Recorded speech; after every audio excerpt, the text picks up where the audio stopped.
Bueno, hay una presentación, no sé si la van a poner.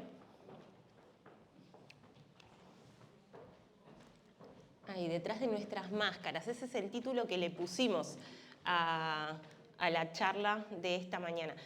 De paso, antes de continuar, yo quisiera saber más o menos hasta qué hora tengo, como para no pasarme.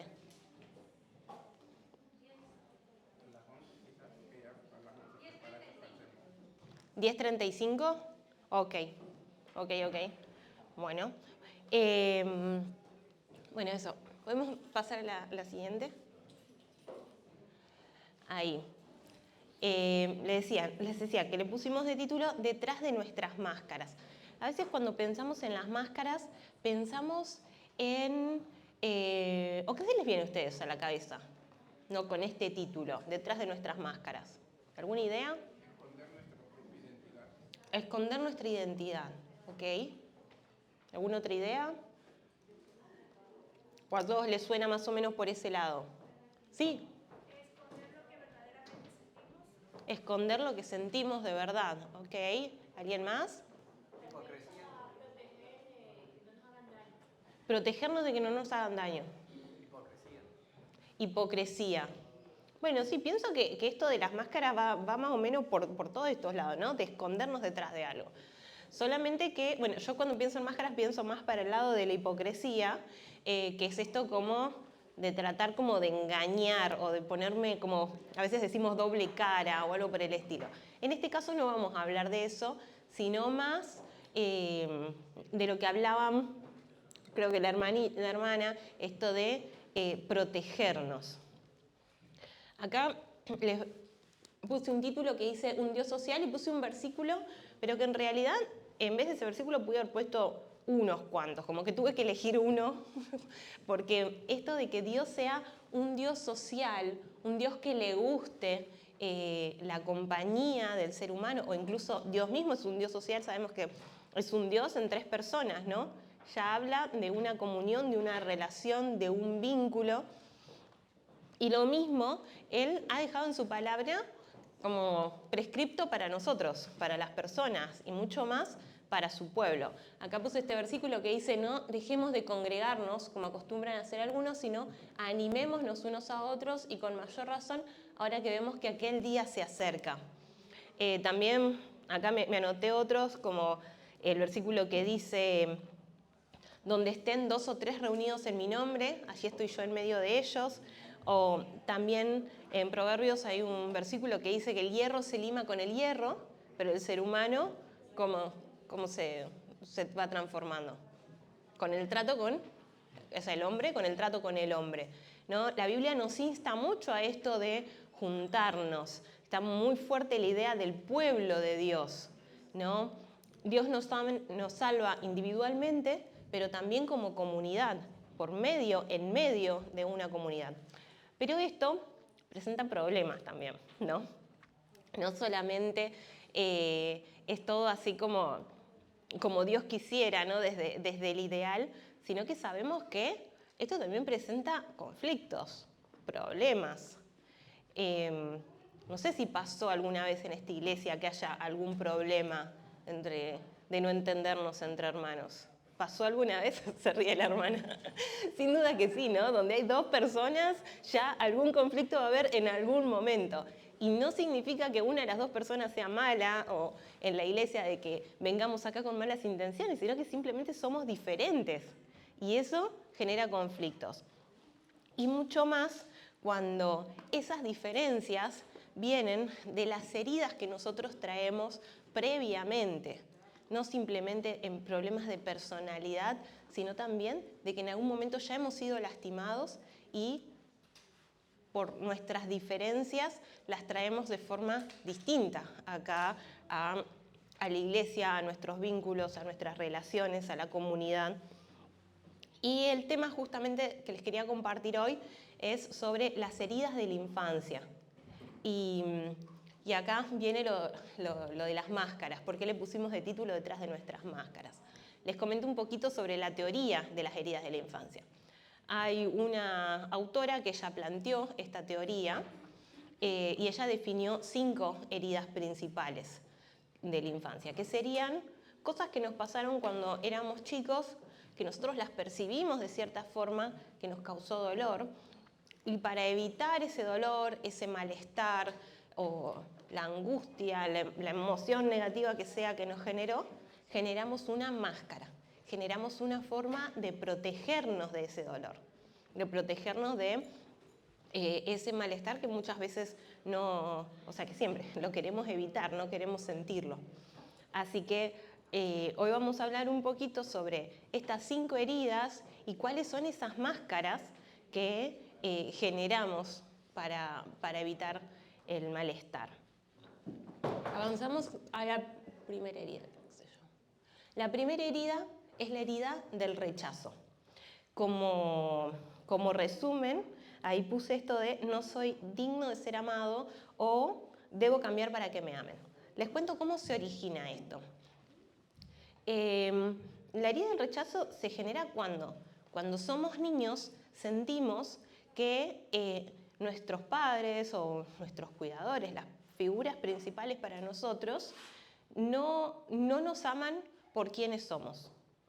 Esto de que tengo que cambiar para que me amen. No sé, de alguna forma mi esencia, mi personalidad, lo que yo soy, no es suficiente para que me quieran, no es suficiente para que me amen, para que me demuestren cariño.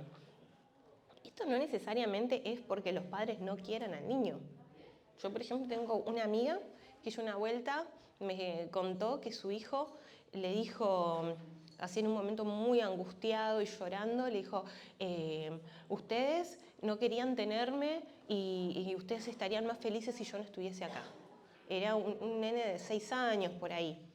Y la madre se quedó helada y se quedó muy angustiada porque, bueno, yo ya la conozco y conocía su historia de que ellos buscaron mucho tener ese bebé y ellos fueron muy felices el día que se enteraron de que ella estaba embarazada y bueno, y ellos no se imaginan la vida sin él, realmente lo quieren. Sin embargo, el niño por alguna razón percibía que estaba mal quien era él.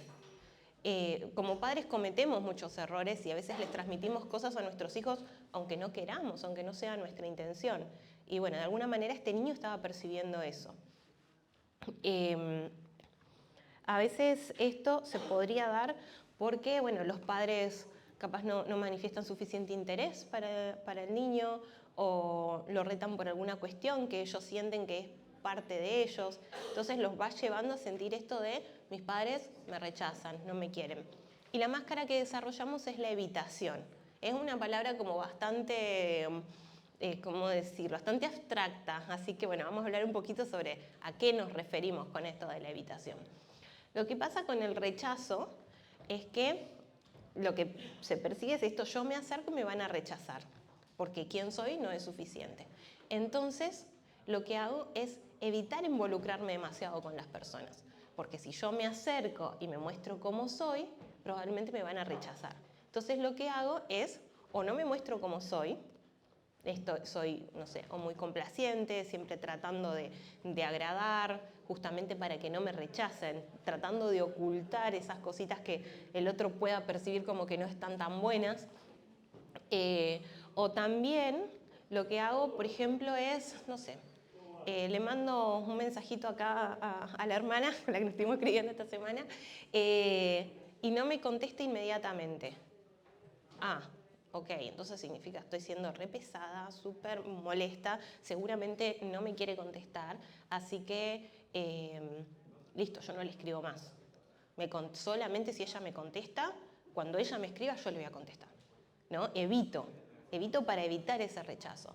O no busco tanto a las personas. Y finalmente es como que esto, es como la profecía autocumplida, ¿no? Como yo no busco a las personas sienten que yo los estoy rechazando y entonces probablemente tampoco me busquen tanto, ¿no? Como no estoy disponible, entonces bueno, también la gente, y yo confirmo que efectivamente la gente me rechaza, que no soy adecuada, que no soy como debería ser. Bueno, las personas con esta máscara tienden a ser perfeccionistas, esto de buscar siempre, no fallar nunca, mostrar la mejor cara siempre. Y a veces justamente somos autosuficientes, buscamos manejarnos por nosotros mismos justamente para no depender de nadie, para no volver a sentir esto. Ahora, esto, o sea, es muy feo sentir esto, ¿no? De que no importa quién soy yo, o sea, no soy suficiente. Pero el Señor en su palabra tiene otro mensaje para nosotros. Es que nosotros somos valiosos para Él. Y no importa a nosotros lo que hagamos, Dios nunca nos va a amar menos. Nosotros no podemos hacer nada para que Él deje de amarnos. Acá puse un versículo que a mí me parece hermosísimo, que dice, porque eres precioso a mis ojos y digno de honra. Yo te amo, a cambio de ti entregaré pueblos, a cambio de tu vida entregaré naciones. Este es un versículo que iba dirigido al pueblo de Israel, pero los invito a hacer lo propio, ¿no? Si alguno de ustedes siente este rechazo, se siente identificado con algo de lo que dije, haga lo propio. El Señor, por cada uno de nosotros, está dispuesto a dar naciones enteras. Si llegamos hasta el día de hoy en la historia de la humanidad, es porque el Señor quería que nosotros podamos ser salvos también, que tengamos la oportunidad de nacer, de conocerlo, de entregarnos a Él. Así de importantes somos para Dios, que Él ha mantenido este mundo funcionando para que nosotros tengamos la oportunidad de encontrarnos con Él, para poder relacionarnos con Él. La siguiente herida es la herida del abandono. Esta herida se origina lo mismo que la otra, no necesariamente porque haya un rechazo era la otra, sino por sentirse rechazado. Y esta tiene que ver con lo mismo, con sentirse abandonado. A veces podría pasar, por ejemplo, pienso en un caso real, una chica que tenía esta herida de abandono, era en España, sus padres habían migrado a España y acá, bueno, conocemos cómo es la vida del migrante, de mucho trabajo, de hacerse, de construir la vida nuevamente en un país diferente y toca muchas veces trabajar mucho más de lo que uno quisiera. Y a esta chica siempre, ella era muy consciente que había tenido muy buenos padres, que siempre estaban presentes para ella, o sea, que estuvieron presentes, que trabajaron mucho por ella y creo que tenía una hermana, pero sí tenía esta herida de abandono. ¿Por qué? Porque los padres no estaban disponibles para ella. Ella sí lo sentía, que ella le tocaba ir a la escuela, volver, estar en la casa, tenía algún problema y los padres estaban trabajando. ¿Estos padres querían abandonar a su hija? Sin duda que no. Sin duda que ellos querían estar ahí para ella y todo lo que hacían era para darle un futuro tanto a ella como a su hermana. Sin embargo, no lograron esto de estar presentes en el día a día y que ella se sienta acompañada. Esto también podría pasar cuando, por ejemplo, un niño tiene un hermanito pequeño y ahora la madre tiene que enfocarse en el nuevo miembro de la familia y se siente abandonado, se siente dejado de lado. También podría darse en un divorcio, en una separación, que alguno de los hijos sienta eso, que esa separación fue un abandono.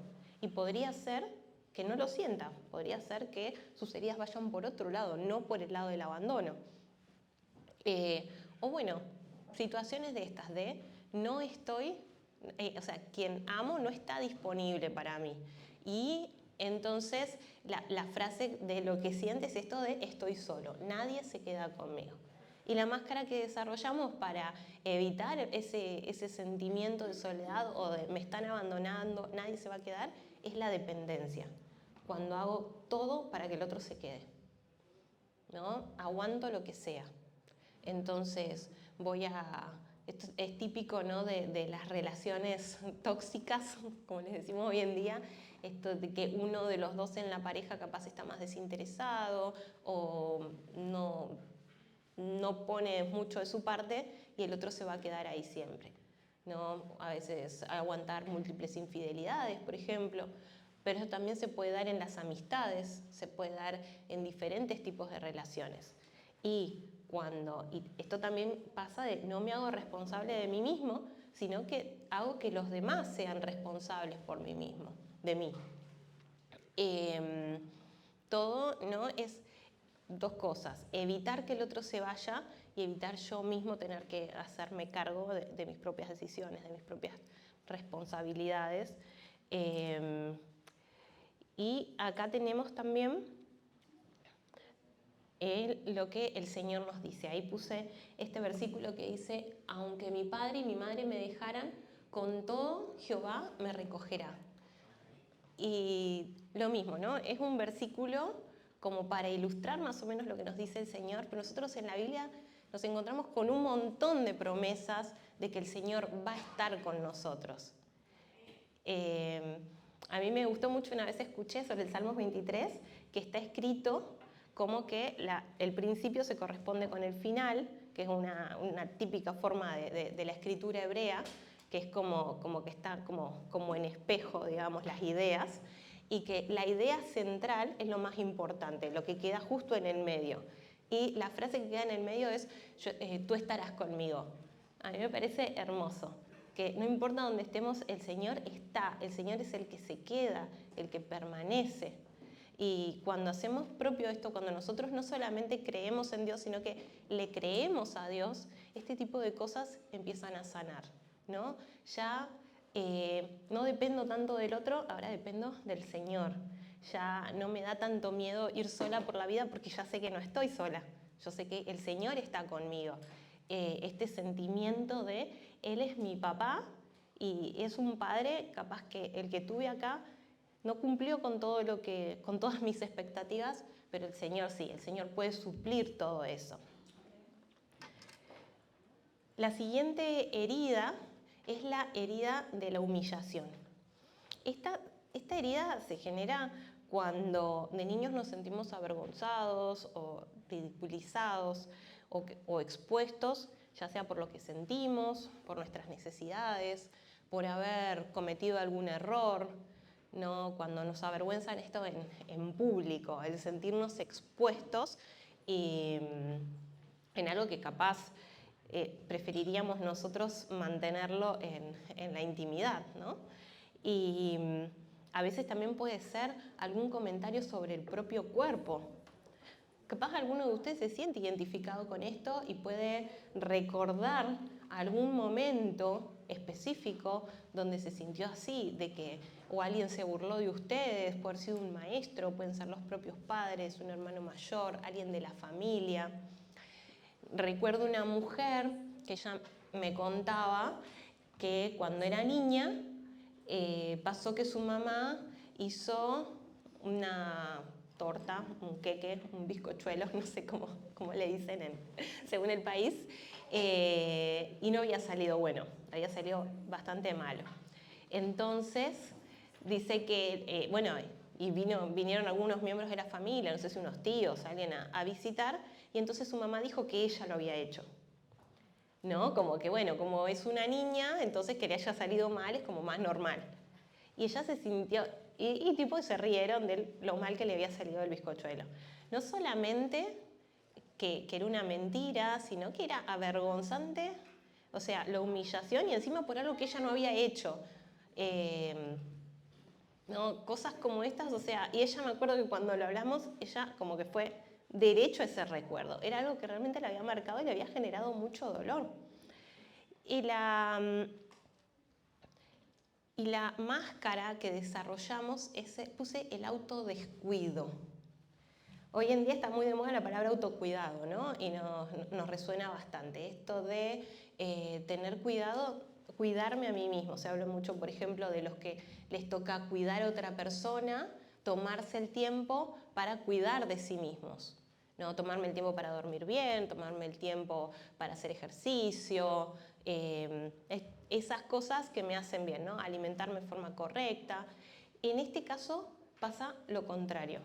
Es como que se crea este sentimiento de que los demás capaz sí merecen cuidado, pero yo capaz que no tanto. Por ejemplo, algo típico de esto podría ser cuando... ¿Sí? ¿Cambiamos? Ok.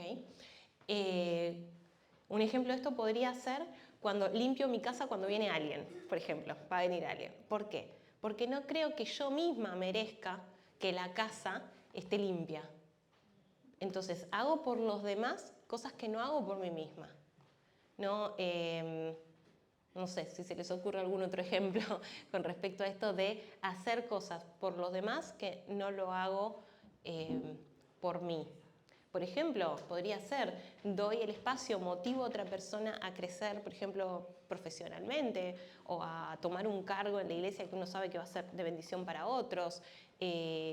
Halago a otras personas en cuanto a las cosas que hacen bien, les doy palabras positivas, pero las palabras que me digo a mí mismo o a mí misma son más bien de reproche, de crítica. Doy a otros el espacio de crecer en ciertas áreas, pero no me lo doy a mí, ¿no? Cuido al otro, lo cual está muy bien, pero me descuido a mí mismo, por esto de este sentimiento. A veces estos sentimientos no están tan en la superficie, sino cuando vamos tomando conciencia y vamos escarbando, nos damos cuenta de que sí tenemos estos sentimientos muy en el fondo de nosotros.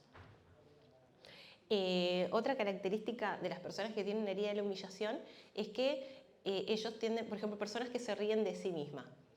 Está bueno reírnos de nosotros mismos, ¿no? El problema es cuando ese chiste capaz que es algo que sí me hiere y lo estoy diciendo igual.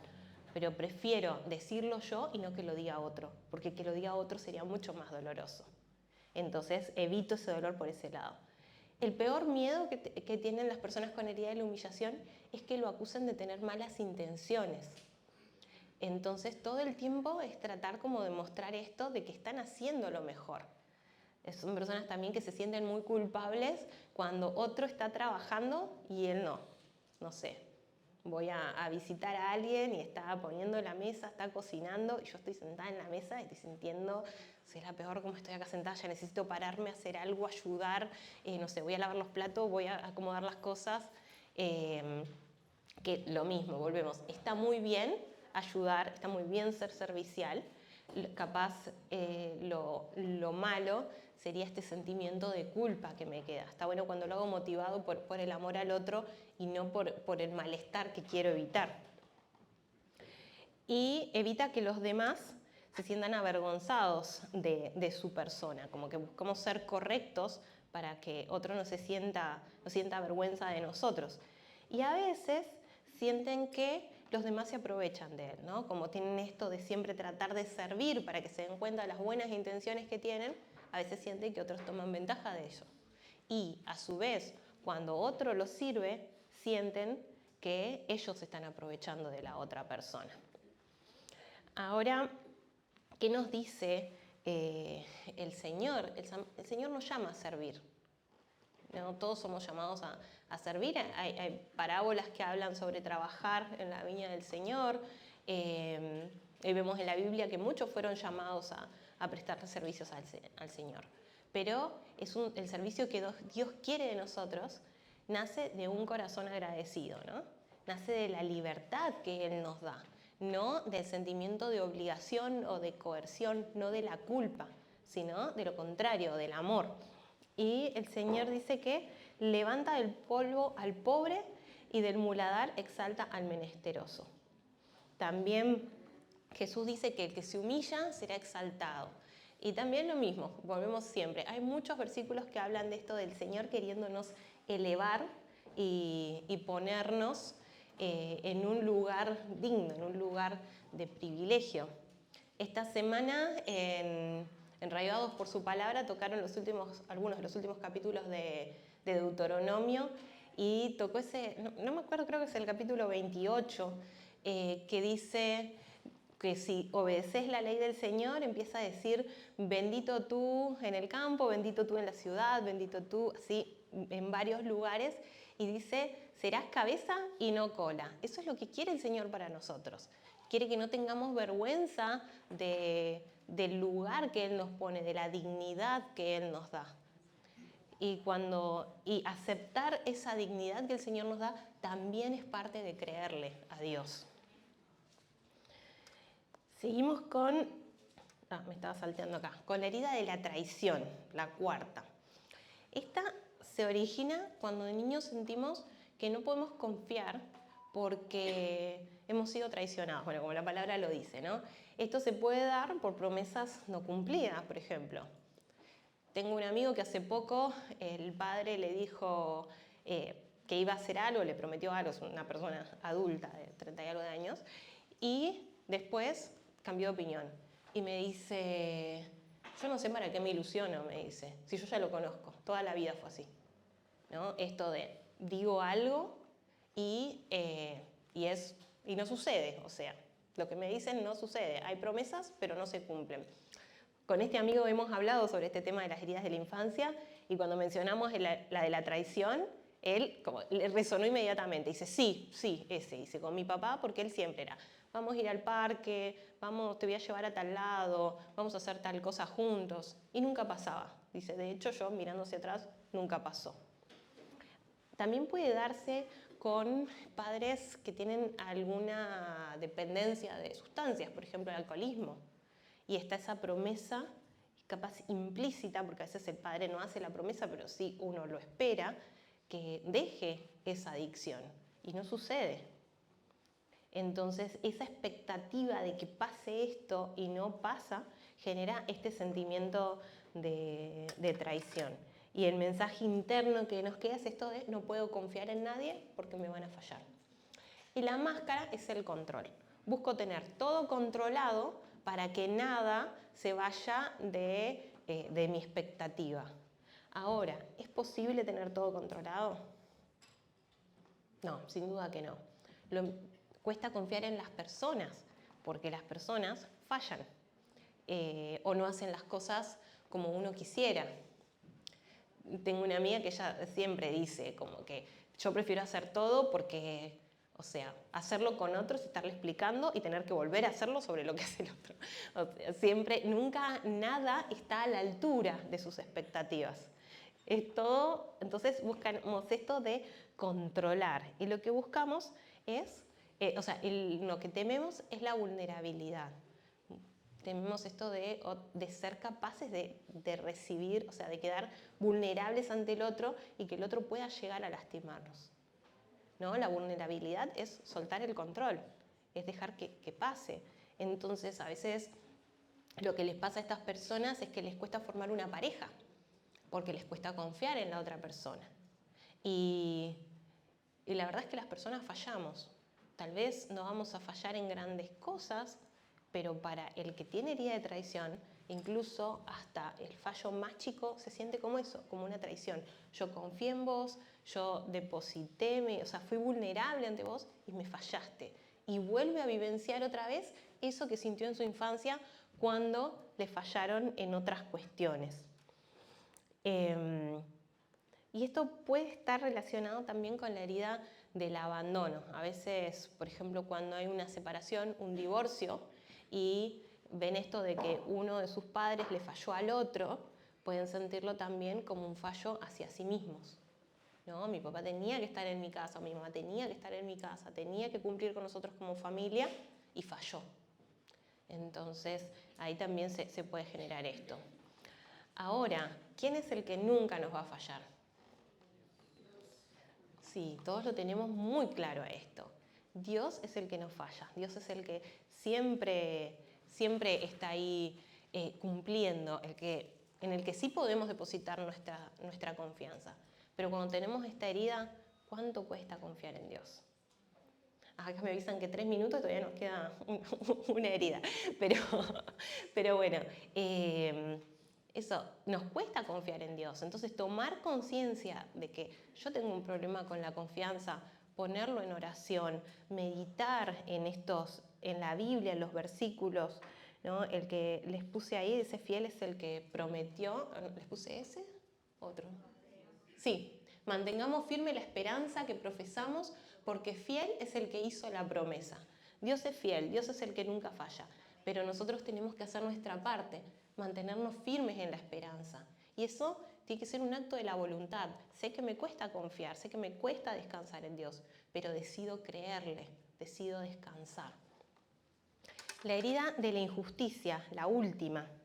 Esta se da cuando el niño siente que no puede ser el mismo porque es juzgado o comparado. Siente que recibe menos o incluso más de lo que merece, ¿no? También se puede dar en un niño, por ejemplo, que está en una posición, su familia está en una posición acomodada, entonces ve otros niños que no tienen lo que él tiene y siente como vergüenza por eso que él puede tener.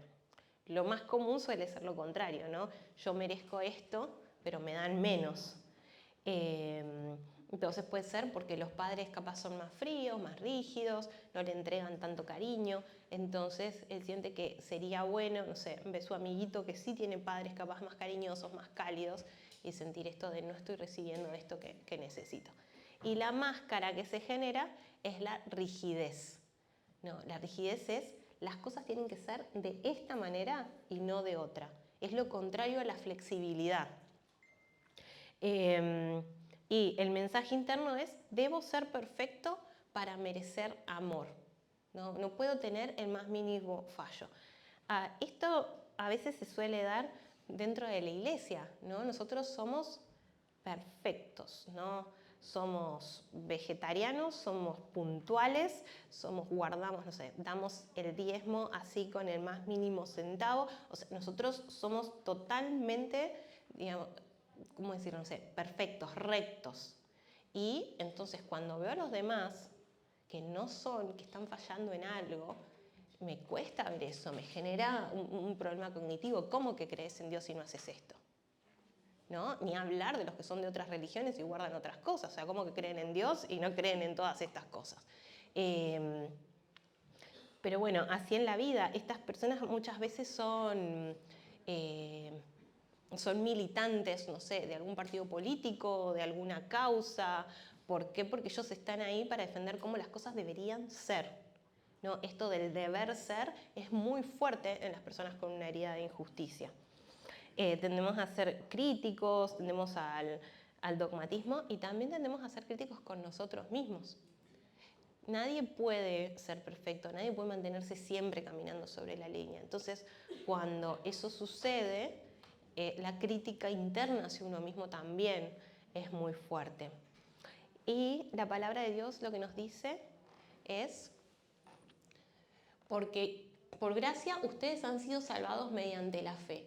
Esto no procede de ustedes, sino que es el regalo de Dios y no por obras para que nadie se jacte. El Señor nos dice que Él nos quiere salvar, pero por la gracia de Cristo, no por lo que nosotros podamos hacer o dejar de hacer. Y bueno, si vamos a hablar de gracia, bueno, tenemos toda una Biblia para hablar al respecto, ¿no? Sobre todo el Nuevo Testamento, que se enfoca mucho en la sangre de Cristo y cómo es la que nos limpia, la que nos cubre, incluso en nuestras fallas, y no solo a nosotros, también a los que nos rodean, a nuestra familia, a nuestros hermanos de iglesia, a los miembros de la comunidad, a otros cristianos. Y entonces el Señor nos ayuda a esto, a ser flexibles en nuestras cosas. A modo de conclusión, ¿por qué hablamos de estas cosas? ¿Por qué miramos hacia adentro para ver cuál puede ser una de estas heridas?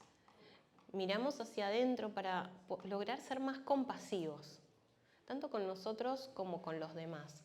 A veces el otro viene con sus defectos de carácter y nosotros solo vemos eso y no vemos la herida que hay detrás de esa máscara.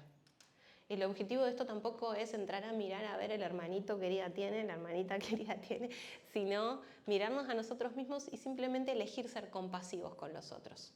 Elegir atribuir las mejores intenciones cuando el otro se equivoca, que probablemente no está intentando dañarme, sino que está tratando de vivir la vida lo mejor que puede, ¿no?